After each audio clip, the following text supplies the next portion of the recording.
What if I told you that the very creator of heaven and earth, yes, the one who set galaxies into motion, knows your name? Not only that, he calls you his. Imagine that for a moment. In a world that often forgets your worth, in a culture that measures value by status or wealth, God speaks over you a powerful truth. You are mine. Isaiah 43 isn't just ink on a page. It's a thunderous declaration, a divine reminder that no matter what storm you're walking through, you're not alone. You're never alone, because he is with you, not distantly, not passively, but fully, intimately, powerfully. This chapter is not a casual encouragement. It's a personal message from the heart of God to you. I have called you by name. That's not poetry. That's identity. The Lord of all existence didn't generalize. He personalized. He saw you, knew you, and called you before you even knew how to call on him. Have you ever really felt the weight of those words? The God who sculpted mountains, who carved out oceans, who holds stars between his fingers. He looks at you and says, "You are mine." That's not suggestion. That's not metaphor. That's divine ownership and unwavering love. And yet we live in a world filled with noise, so many voices trying to define us. The world says you are what you achieve, what you own. How many people applaud when you walk in the room? But God says you are mine, even when no one sees, even when you feel forgotten, even when the applause fades into silence. Have you ever stood in a crowded place and still felt invisible? God sees you there. Have you ever sat in silence and wondered if your prayers made it past the ceiling? God hears you, even in the silence. He's not distant. He's not disconnected. He's closer than your very breath. Isaiah 43 says, "Fear not, for I have redeemed you." What kind of God redeems before you even earn it? A God who loves beyond condition. A Savior who rescues not because you're strong, but because he is. And the enemy knows this. That's why he whispers lies. He tells you that you've been abandoned, that you're unworthy, that your past disqualifies you.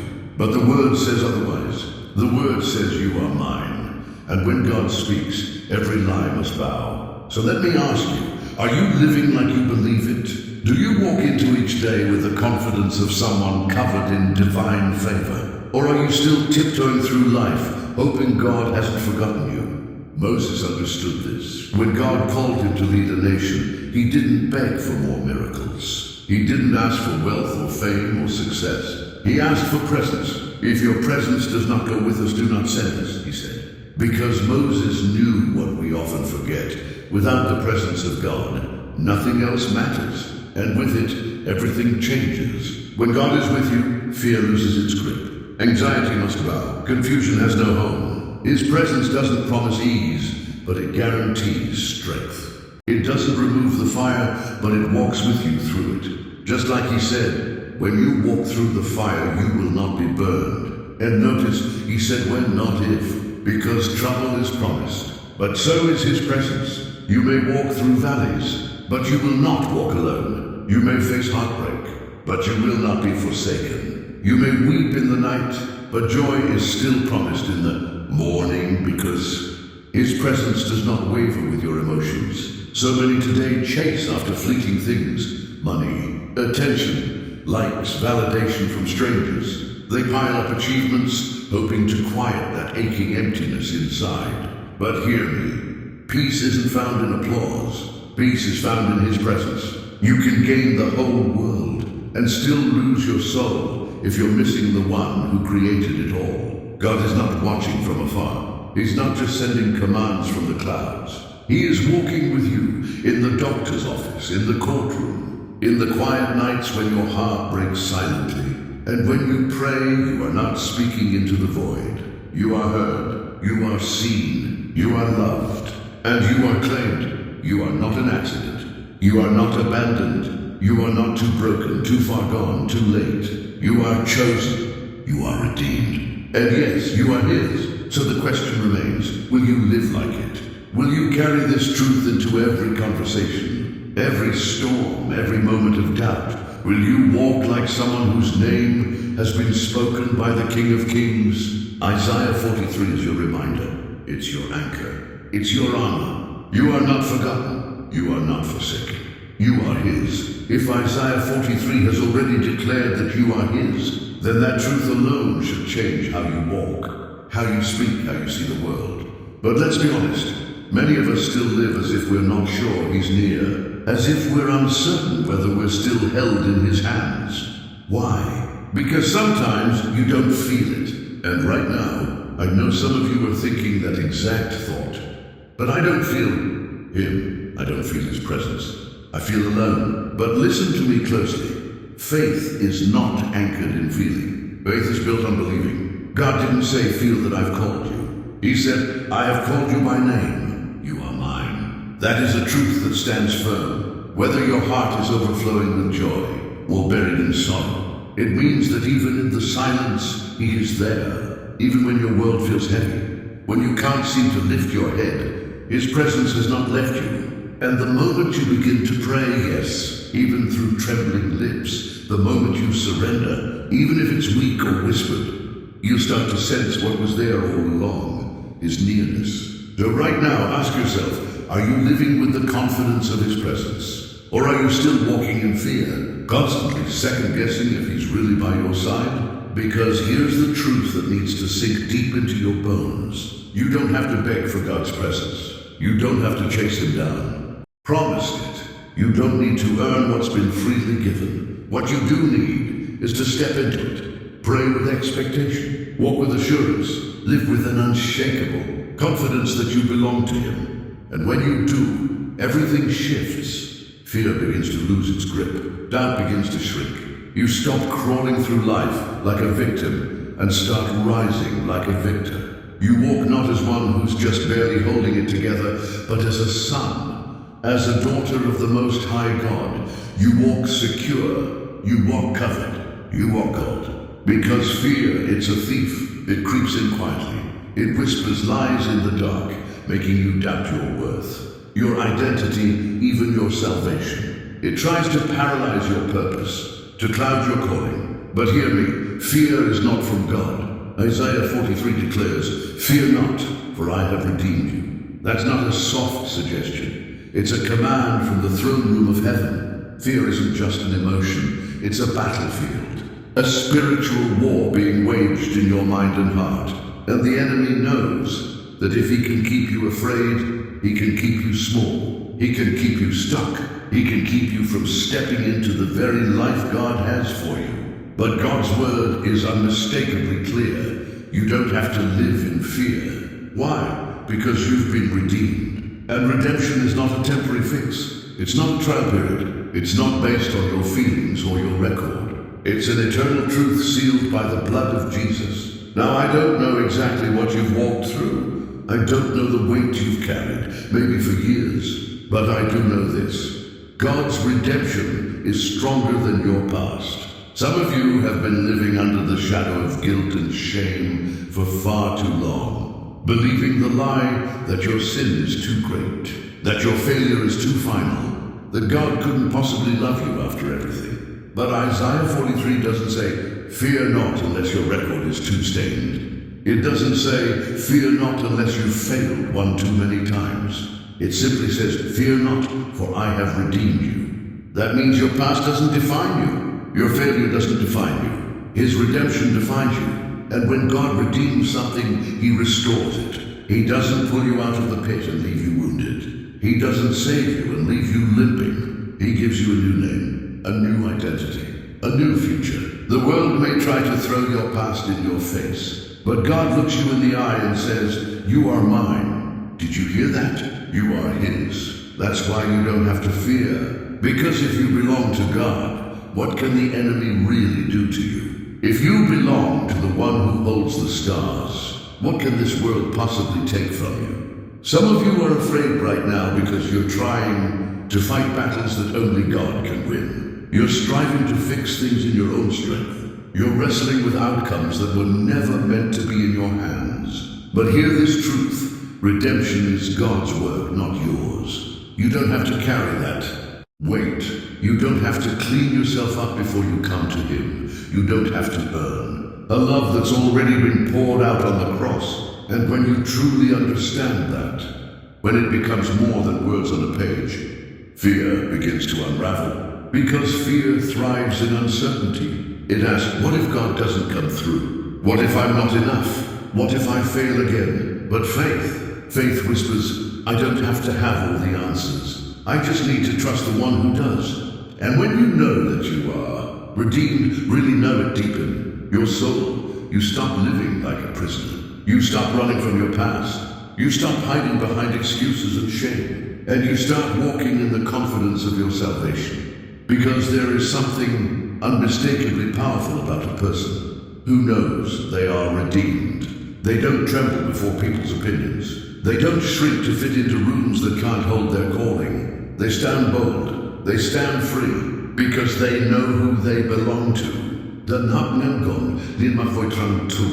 In the last breath of Isaiah 43, we were reminded when God redeems you, He doesn't just clean the outside, He restores the core of who you are.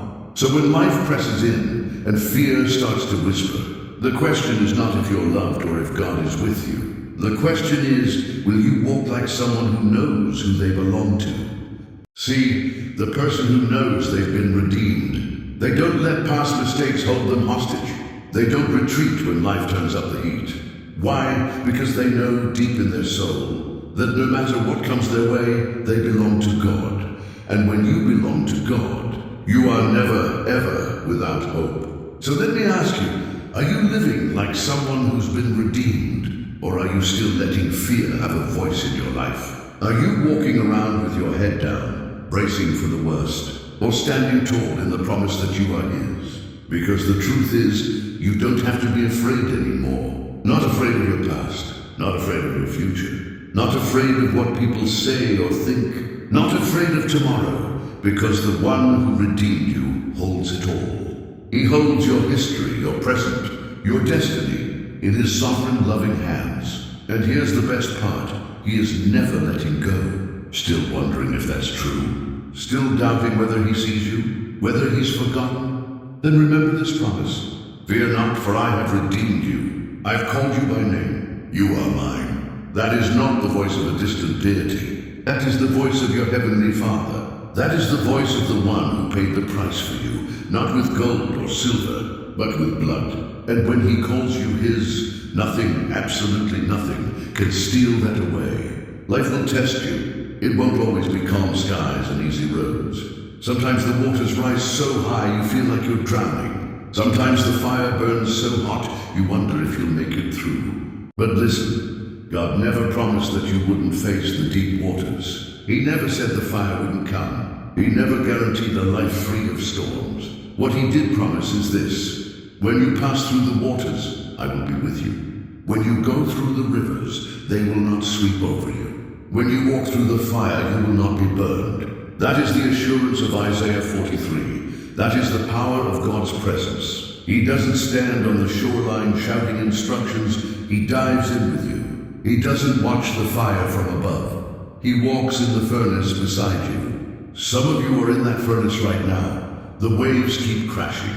You barely catch your breath before the next one hits. You're fighting private battles, carrying silent burdens, and wondering how much longer you can hold on. And the enemy, he wants you to believe that because you're struggling, God must have left you. That because you're in the fire, God has forgotten. But that is a lie. The presence of trials does not mean the absence of God. In fact, it's often in the fire that His presence becomes most undeniable. It's in the storm that His voice becomes clearest. It's in the deep water that you learn He really is enough. Remember Shadrach, Meshach, and Abednego? They were thrown into the fire, not for doing wrong, but for standing firm. And when King Nebuchadnezzar peered into that furnace, he saw not 3 men, but 4. There was another in the fire. God didn't spare them from the flame. He didn't prevent the furnace from being lit, but He did step in. He was right there, walking among them, untouched by the flames. And when they came out, they didn't even smell like smoke. That is the kind of God you serve. He's not just the God of mountaintops and miracles. He's the God of dark valleys, closed doors, broken dreams, and raging storms. He's the God who stands with you when no one else does, when you're too tired to pray, when the tears won't stop, when hope feels distant. But there's something you must understand. You have to keep walking. You can't stop in the middle of the fire. You can't give up in the middle of the storm. That's what the enemy wants, to convince you that this season is the end of your story. But if you give up now, you'll never see the glory on the other side. God never said the waters wouldn't rise. He said they wouldn't sweep you away. He never said the fire wouldn't burn. He said it wouldn't consume you. So keep walking, keep praying, keep believing, because the one who walks beside you is greater than anything that stands against you. Some of you need to stop asking, why am I going through this? And start asking, Lord, what are you trying to show me through this? Sometimes the fire isn't meant to destroy, it's meant to refine. Sometimes the river isn't there to drown you, it's there to teach you to trust, to stretch your faith, to build in you something eternal. And when you come out, you won't be the same. You'll be stronger, wiser, deeper. Your faith will be like steel. Because the enemy thought the fire would finish you. He thought the waves would break you. He thought the silence would suffocate your worship. But what he didn't realize was that God was using it all to make you unshakable. Because your faith isn't rooted in feelings. It's not anchored in comfort. It's built on the unmovable, unchangeable presence of the living God. So when you come through this, and you will come through, you'll know it wasn't your strength. It wasn't your wisdom. It was him. You are not alone. There is power in knowing who you belong to. In a world that's constantly labeling you, comparing you, defining your worth by followers and numbers, there is something unshakable about standing firm in the identity God has declared over you. I have called you by name. You are mine. That's what Isaiah 43 says. That's what the Lord himself has spoken. And when he says it, nothing can take it away. Dan haplien mastutantri. We've talked about the fire, the flood, the trials that try to break you, and yet the God who calls you his never lets go. But maybe you're not just battling storms on the outside. Maybe the fiercest storm is inside your mind. The lies, the shame, the voices from your past. Transform. Some of you have been told you're not good enough, and somewhere along the way, you started to believe it. Maybe it wasn't just one voice, but 1,000 moments, a parent's silence, a friend's betrayal. Life has knocked you down so many times, you've started to wonder, do I even matter? Let me tell you the truth that shatters every lie. You are not who the world says you are. You are not your past. You are not your mistakes. You are not your failures. You belong to God. And when he says, you are mine, he's not just claiming the version of you that shows up polished and smiling on good days. He's claiming the real you, even in your brokenness, even in your weakness, even when you feel completely unworthy. Because his love is not conditional. It's not based on your performance. It's based on who he is. And he is faithful. But here's what the enemy knows. If he can make you forget who you are, he can stop you from becoming who God has called you to be. So he reminds you of every wrong move, every regret, every wound. He sends people to speak discouragement. He plants seeds of insecurity, hoping you'll water them with fear and self-doubt. Because if he can get you to question your identity, he can limit your destiny. But listen, God didn't call you by your failure. He didn't call you by your shame. He called you by name. So when the enemy whispers, you are worthless, God thunders back, you are mine. When the world says, you'll never be enough, God replies, you are mine. Even when your own heart is weighed down by doubt, God's voice still declares over you, you are mine. And if you belong to him, then nothing this world throws at you can define you. Not rejection, not failure, not the applause or the criticism of others. Your worth doesn't come from the opinions of people. It doesn't come from your bank account or your resume. Your value comes from the one who formed you in the womb, who breathed life into your lungs, who redeemed you with his own blood. Do you know what that means? It means you don't have to live for the approval of others anymore. You don't have to keep striving, performing, exhausting yourself to earn value that's already been declared over you. You can walk in confidence, not because of who you are, but because of whose you are. Some of you have been living like you're unwanted, like you're forgotten, like you don't belong anywhere. But God is speaking to you right now. You are mine. You don't have to keep searching for your identity in things that never satisfy. You don't have to keep letting the pain of the past decide the direction of your future. You don't have to let those internal voices drown out the truth of His word. Because when God calls you His, He's not making a temporary statement.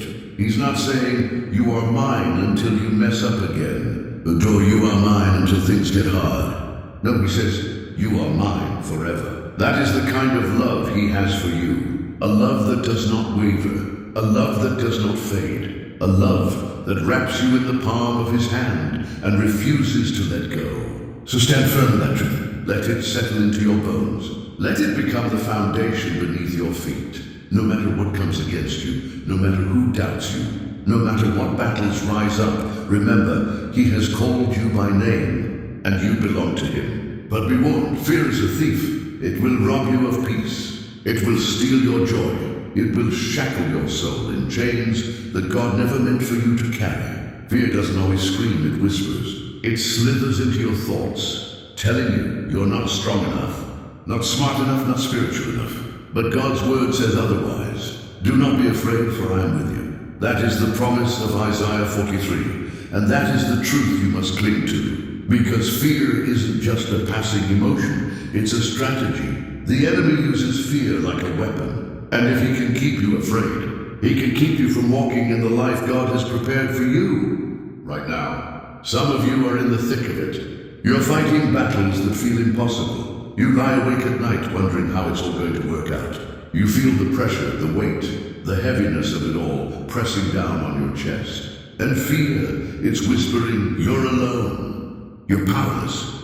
This storm is too big for you. But I need you to hear me. You are not alone. You are not abandoned. You are not forgotten. And you are certainly not fighting this in your own strength. The same God who spoke galaxies into being, the God who holds all things together by the power of His word, is the same God who has called you by name. He is with you right now, in this very moment. So if He is with you, what do you really have to fear? The enemy thrives in fear. He uses it to hold you in your past, to paralyze your present, and to steal your future. He uses it to silence your faith and weaken your obedience.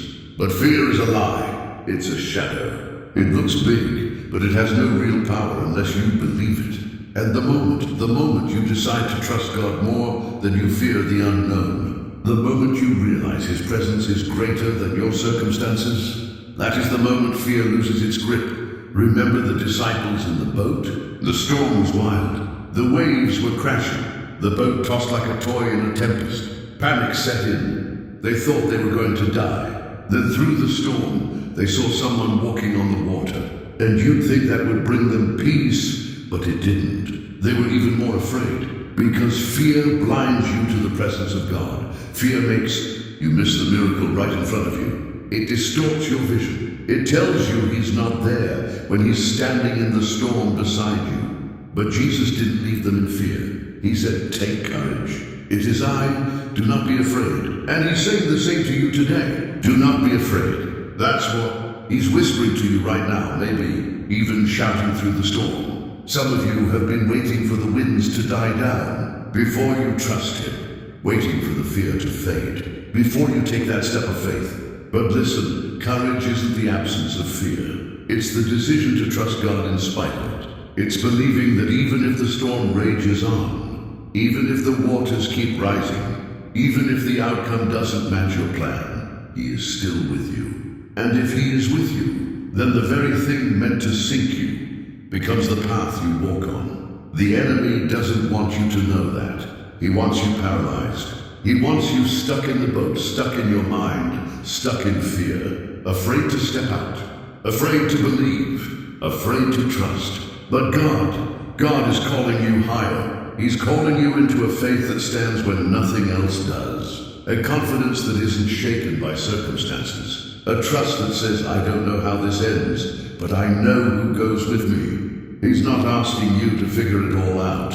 He's simply asking, will you trust me? So let me ask you, what has fear been keeping you from? What step of faith have you been too afraid to take? what promise of God have you quietly stopped believing? Because here's the truth. Fear cannot exist in the fullness of His presence. And the moment you choose to listen to His voice over the noise of doubt and insecurity, everything begins to change. You don't have to live in fear. You don't have to be stuck in cycles of anxiety.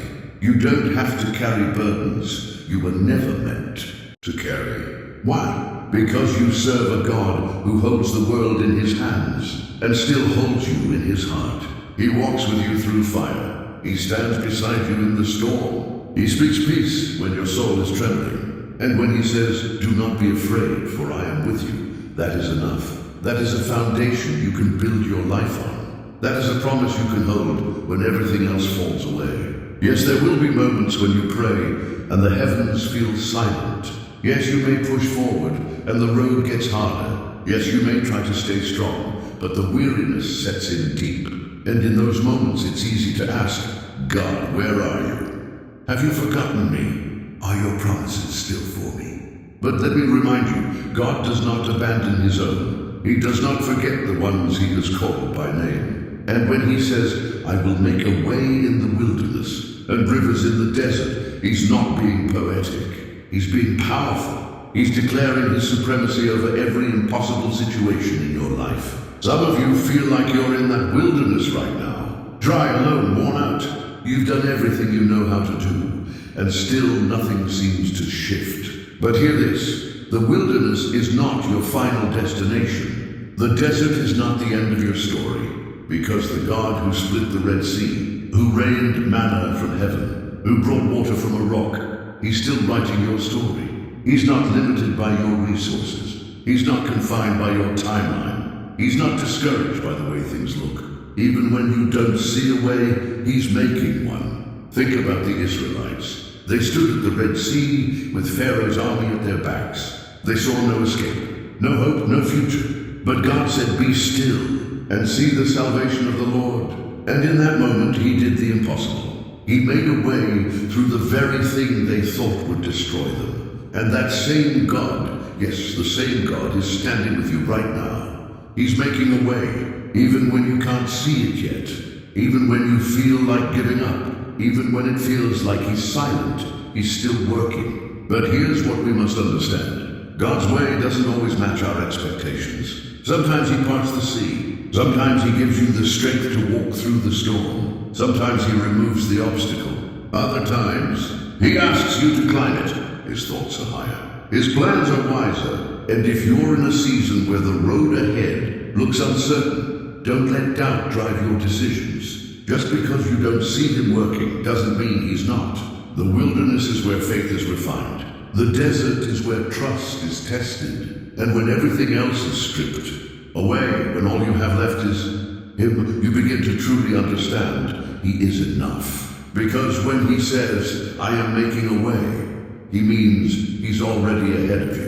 Clearing the path, removing obstacles, opening doors you didn't even know existed. There are some of you who have been persevering in prayer for a breakthrough, but the battle seems to only intensify with each passing day. But the struggle could also be a testament to the closeness of God to you, perhaps the fierce resistance you're experiencing means you're just on the precipice of something truly remarkable. Because the very enemy wouldn't fight you so relentlessly and intensely if there wasn't something formidable and powerful on the other side of adversity. So please don't grow disheartened. Don't give up on your efforts. Don't let fear dictate the final outcome. The God who has promised to make a path in the wilderness is not a mere human who can be deceived. His timing is impeccable. His power is unstoppable. His promises are bound to be fulfilled. If He declared He would accomplish a task, then He will certainly do so. So why hesitate a moment? Continue on your journey. Continue to pray fervently. Keep your trust in Him unshaken. For even in the most desolate and harshest of environments, even during the darkest and most confrontational nights, even in the most tumultuous and unforeseen storms, God is still making a way. And you, my dear friends, you are indeed part of His divine plan.